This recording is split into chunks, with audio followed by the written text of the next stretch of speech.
Welcome, everyone, to the first episode of Presenting the Past, a podcast series exploring the digitized collections of public radio and television in the American Archive of Public Broadcasting, otherwise known as the AAPB. I'm Christine Becker, Associate Professor in the Department of Film, Television, and Theater at the University of Notre Dame. And normally you'd hear me as co-host of the Acamedia podcast from the Society for Cinema and Media Studies. But we've launched this new partnership with the AAPB and are thrilled to be able to bring the archive to your ears. About that, the American Archive of Public Broadcasting is a massive resource. There are nearly 60,000 public radio and television items streaming online. I'm talking local and national programming, news series, public affairs shows, documentaries, and raw interviews created over the past 7 decades. So, where do you begin with a collection like that? Well, how about with the people who use it? Accordingly, this series features conversations with guests from AAPB's community of researchers, scholars, and educators who share what they have found in the archive. And we're kicking things off in this first episode with Michelle Kelley, a writer and editor who got her PhD from NYU and was a postdoctoral teaching fellow at Washington University in St. Louis, aka WashU.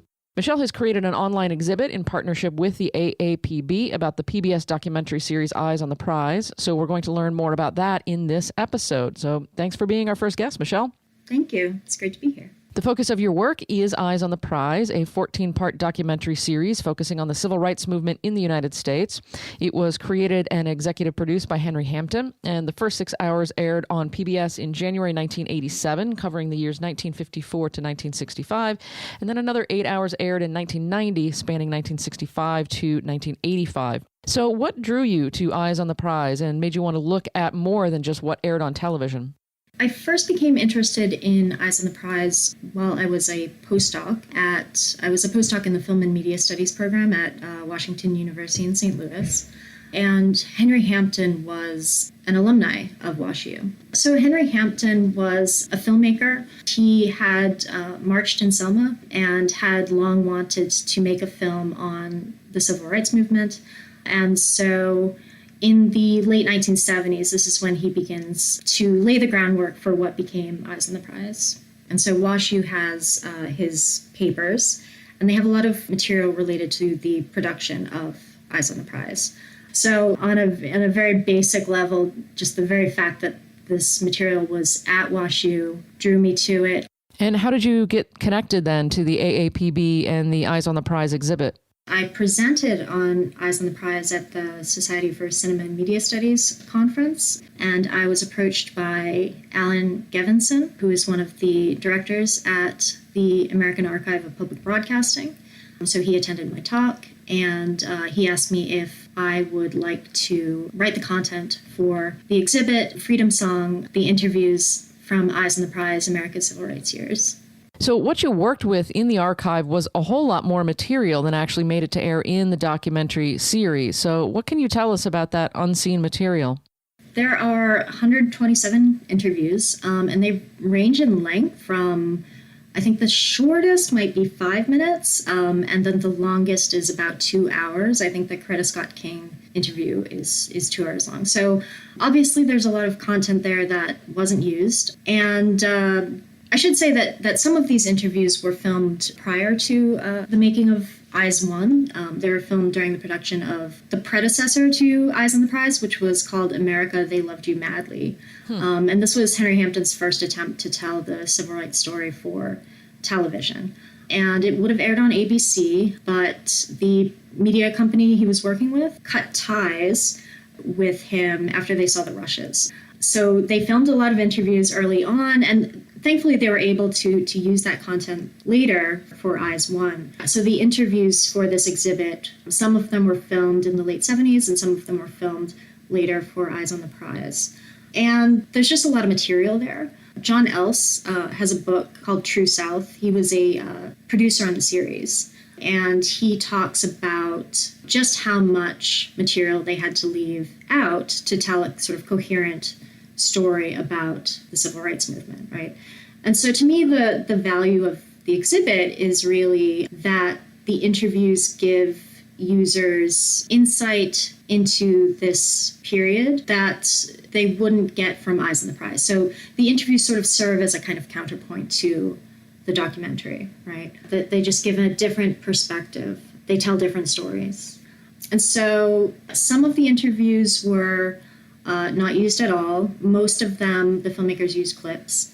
An example of an interview that wasn't used at all is the interview with Robert Williams. Robert Williams is an interesting figure. He was the head of the Monroe, North Carolina chapter of the NAACP. He filed for a charter with the National Rifle Association and actually armed members of the Black community in Monroe to defend themselves against the Klan.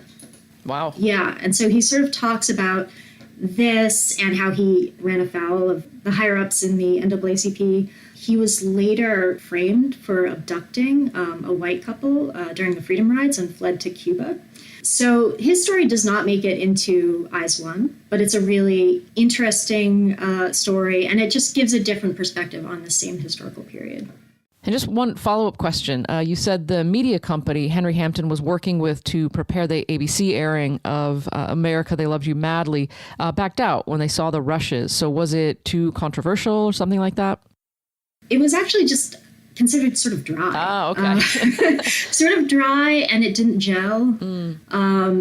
So John Else in True South talks about how this was actually a good thing. It was a failure that was gutting for Henry Hampton, but he says that Eyes on the Prize became a much better documentary than America, They Loved You Madly ever could have been. So he sort of learned from that and was able to make Eyes on the Prize and use a lot of the same interview material, and some of the same imagery shows up in some of the promotional materials, right? And so, America, They Loved You Madly just served as a kind of, a forerunner to Eyes on the Prize and helped him to, I think, clarify his vision for the series. Our listeners are likely familiar with some of the more famous leading figures who are featured in Eyes on the Prize, and you mentioned someone like Coretta Scott King. But what are some of the contributions by lesser-known figures and that you think are worth highlighting? So this was actually an objective for the filmmakers on Eyes on the Prize as well. They wanted to feature interviews with movement leaders, but also sort of everyday people, the people who made the movement a mass movement, foot soldiers. And so there are a lot of interviews in the collection with people who were not very well known. For example, there are 2 interviews with women who were little girls during the Selma campaign, Cheyenne Webb and Rachel West Nelson. And their story was subsequently adapted into a book and then a film. There's also an interview with Frederick Leonard. Frederick Leonard participated in the Freedom Rides. And he was there when Freedom Riders were attacked in Montgomery by a white mob. And his account is really stirring. John Else talks about how this was definitely one of the most compelling interviews that the filmmakers conducted. And he's not someone who had talked publicly about his role in the Freedom Rides very much before this. He certainly isn't well known for his role in the movement, but his interview just added a lot to Eyes on the Prize, and it's a really compelling story that he tells. Let's give our listeners a sense of how compelling that interview was. So here's Frederick Leonard describing one of his harrowing Freedom Rides experiences. Well, we were in the terminal in Birmingham, and what happened here was, I think all of us were under the belief that we would be taken back to Tennessee like the first group was. But that didn't happen. The sheriff was there. We had plenty of protection. Police everywhere. The Klan comes through with their guns and their robes and everything, but we felt safe because they just walked past us. They didn't hassle us at all. And so we were there about maybe a couple of hours before the bus left for Montgomery. And when we left going to Montgomery, everybody was relaxed. No problem. We had police escort. They followed us down the highway, felt comfortable. Going into the terminal in Montgomery, everybody was feeling comfortable. We didn't see anybody, and we didn't see any police either. And then all of a sudden, just like whoosh, magic. White people, sticks and bricks. Nigger, kill the niggers. We were still on the bus, but I think we all kind of decided, well, maybe we should go off the back of this bus, because we kind of knew that if we had gone off the back of the bus, that maybe they wouldn't be so bad on us. They wanted us to go off the back of the bus. And we decided, no, we'll go off the front and take what's coming to us. We went off the front of the bus. Jim Swery was a white fellow from Madison, Wisconsin. He had a lot of nerve. And I think that's what saved me, Bernard Lafayette, Alan Kaysen, because Jim Swery walked off the bus in front of us. Now, another part of sort of lesser-known pieces in the story, and in fact into the entire civil rights movement, is the role of women. And so they've historically gone underexplored or marginalized in the history of the civil rights movement. So what did your research uncover about the role of women in this period?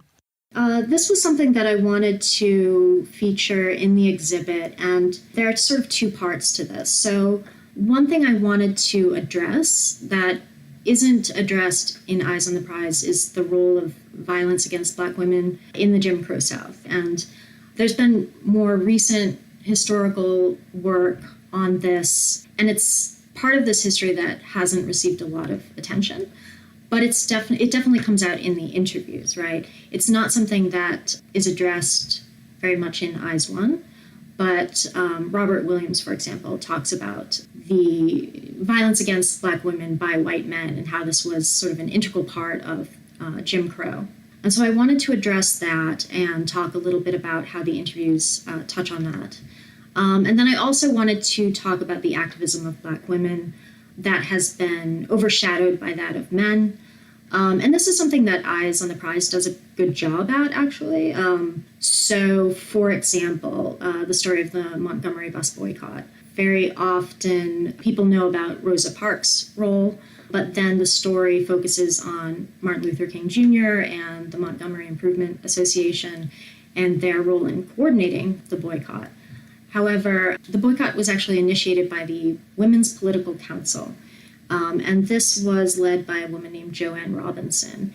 And the Eyes crew interviewed Joanne Robinson, and she talks about how there's a kind of misconception that the Montgomery bus boycott sort of came out of nowhere. And she talks about how there was actually, they had been working for years to coordinate something where they could mount a direct attack on segregation in busing in Montgomery. And so when Rosa Parks was arrested, this was an opportunity that they seized, right? But they had been working to lay the groundwork for the boycott for years before. Yeah, let's listen to a piece of that interview. Here's Joanne Robinson answering a question about advance organizing for the Montgomery bus boycott before Rosa Parks' arrest and the implications of that immediately afterward.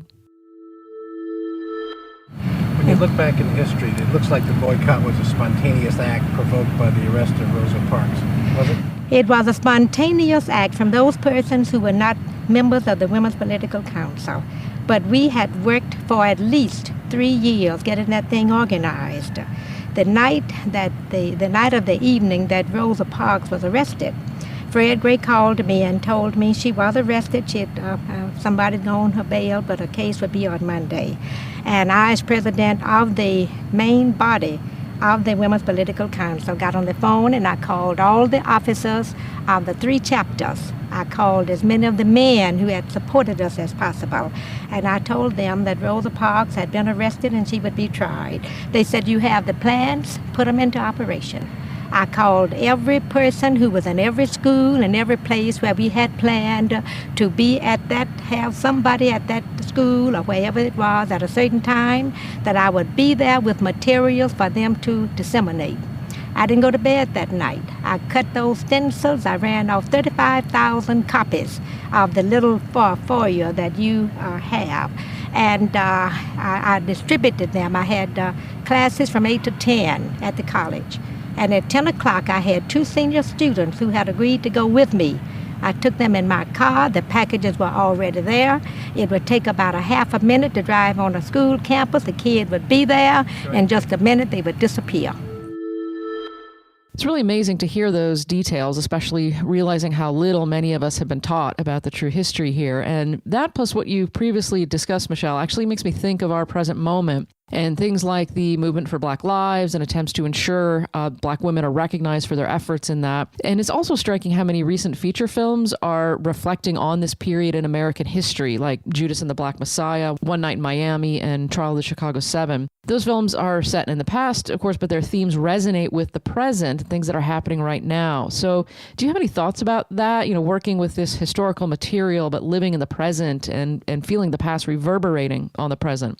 Yeah. So when Black Side, which is Henry Hampton's production company, made Eyes on the Prize, they had a very strict rule that they would not reference the present moment, which was the mid-1980s, right, when they were filming.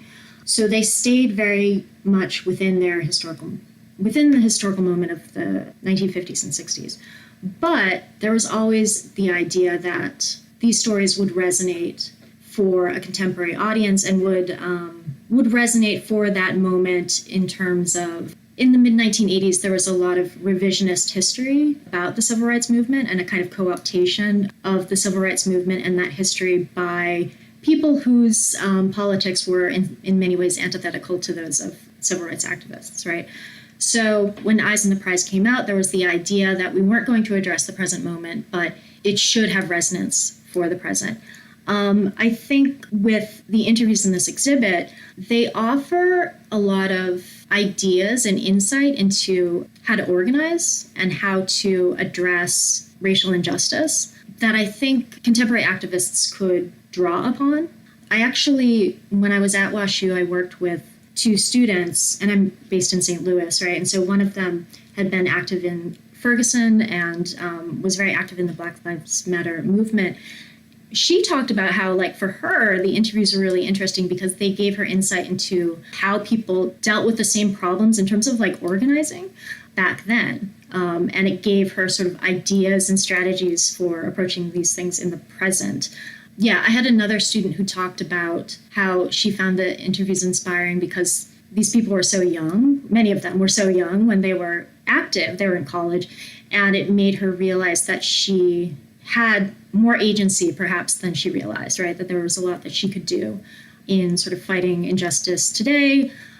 She just found those interviews really inspiring. So I hope that the interviews, I don't think that they offer a blueprint for the present moment because things are in many ways different than they were in the 50s and 60s, but I think they do offer inspiration and some ideas that are sort of nuts and bolts about, like, organizing and strategy. Yeah, and that's, especially inspiring as far as then the value of going into an archive and finding interviews like this. I mean, it's really important to essentially resurrect this kind of material. So what can our listeners expect to find in the exhibit you put together for the AAPB? It's the full-length interviews that the filmmakers conducted for Eyes on the Prize, Part 1. So that covers 1954 to 1965. So these interviews were digitized and then made available to the AAPB to be part of this exhibit. And I believe WashU is in the process of digitizing the interviews for Part 2, which covers 65 to 85. So any final thoughts about larger takeaways from your work on Eyes on the Prize and the archival materials tied to it? Yeah, I think the only thing I would add is that what I think is really great about WashU's digitization project and what the AAPB is doing in making these interviews accessible is it's making archival material available to people outside of academia. And so that's just something that I think is really important. And so I hope people use the exhibit in that way as a kind of a source. And I'm really looking forward to the completion of the digitization project for the interviews for Eyes 2. So I think that'll be, just offer a lot more information and insight into this, the history of the Black freedom struggle. And where can people access the exhibit? The exhibit, it's called Freedom Song, Interviews from Eyes on the Prize, America's Civil Rights Years, 1954 to 1965. And that is available on AmericanArchive.org. And final fun fact for those of you who have seen Judas and the Black Messiah, and you see at the very end the clip from William O'Neill from Eyes on the Prize, you can see that full interview at AmericanArchive.org. So follow up from the fictionalized version of it to see the real thing online. And finally, where can our listeners learn more about you and your other work? Probably the best place would be my website, which is michellerkelley.com. Okay, great. And we will put links to that and everything else on our website. We've got two for this project, the AmericanArchive.org from the AAPB, and then Acamedia's own website, aca-media.org. So thanks so much to Michelle Kelley for talking with us about your fascinating research and the AAPB exhibit. Yeah, thank you. And thank you to the listeners out there. You are yourselves now part of history as we close the book on the first episode of Presenting the Past. Finally, I'd like to also thank sound engineer Todd Thompson at the University of Texas at Austin for his post-production work on this podcast and for composing our theme music. Please join us next month for another deep dive into the American Archive of Public Broadcasting.